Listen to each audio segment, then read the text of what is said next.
An Avenger by Anton Chekhov. Translated by Constance Garnett. Shortly after finding his wife in flagrante delicto, Fyodor Fyodorovich Sigayev was standing in Schmuck and Company's, the gunsmiths, selecting a suitable revolver. His countenance expressed wrath, grief, and unalterable determination. "I know what I must do," he was thinking.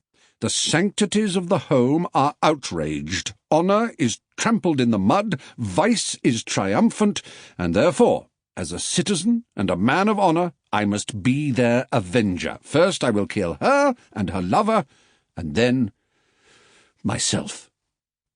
He had not yet chosen a revolver or killed anyone, but already in imagination he saw 3 blood-stained corpses, broken skulls, brains oozing from them, the commotion, the crowd of gaping spectators, the post-mortem. With the malignant joy of an insulted man, he pictured the horror of the relations and the public, the agony of the traitress, and was mentally reading leading articles on the destruction of the traditions of the home.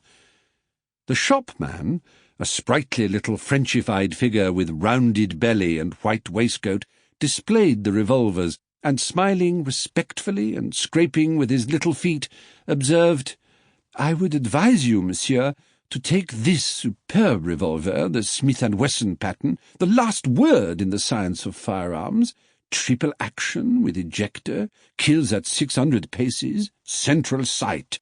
Let me draw your attention, monsieur, to the beauty of the finish. The most fashionable system, monsieur. We sell a dozen every day for burglars, wolves, and lovers. A very correct and powerful action, hits at a great distance, and kills wife and lover with 1 bullet. As for suicide, monsieur, I don't know a better pattern." The shopman pulled and cocked the trigger, breathed on the barrel, took aim, and affected to be breathless with delight. Looking at his ecstatic countenance, one might have supposed that he would readily have put a bullet through his brains if he had only possessed a revolver of such a superb pattern as a Smith & Wesson. "And what price?" asked Sigayev. 45 roubles, monsieur." That's too dear for me." "Oh, in that case, monsieur, let me offer you another make, somewhat cheaper. Here, if you'll kindly look, we have an immense choice at all prices. Here, for instance, this revolver of the Le Fauché pattern costs only 18 roubles, but—" The shopman pursed up his face contemptuously. "But, monsieur, it's an old-fashioned make. They are only bought by hysterical ladies or the mentally deficient. To commit suicide or shoot one's wife with a Le Fauché revolver is considered bad form nowadays. Smith & Wesson is the only pattern that's correct style." "I don't want to shoot myself or to kill anyone," said Sigayev, lying sullenly. "I'm buying it simply for a country cottage, to frighten away burglars." "That's not our business, what object you have in buying it." The shopman smiled, dropping his eyes discreetly. "If we were to investigate the object in each case, monsieur, we should have to close our shop. To frighten burglars, Le Fauché is not a suitable pattern, monsieur, for it goes off with a faint, muffled sound. I would suggest Mortimer's, the so-called duelling pistol." "Shouldn't I challenge him to a duel?"